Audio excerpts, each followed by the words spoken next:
Naitanong mo na ba sa iyong sarili, ano ba talaga ang layunin ko sa buhay? Mahalaga ba ako? May maiaambag ba ako sa mundong ito? Ako mismo maraming beses ko nang naitanong ito sa aking sarili at marahil ganun din ang nararamdaman mo sa ngayon. May mga araw na pakiramdam natin ay hindi tayo sapat, na sinusukat ng mundo ang ating halaga batay sa kung ano ang meron tayo, kung ano ang ating narating o kung gaano tayo kakumpiyansa sa ating sarili.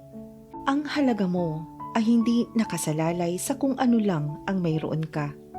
At kahit nga minsay hindi natin alam kung saan tayo patungo, ay mayroon ng inilaan na layunin para sa atin.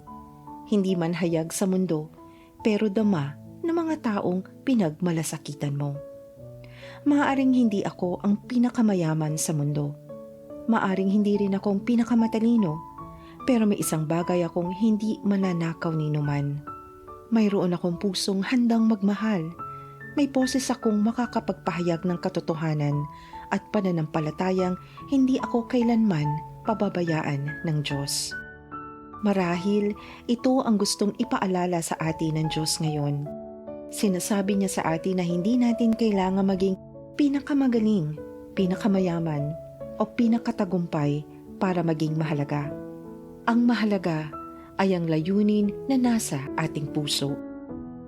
Kaya't kung ikaw ay naliligaw, kung naiisip mo kung saan patungo ang buhay mo, kapit lang, magtiwala ka sa proseso, mahal ka ng Diyos.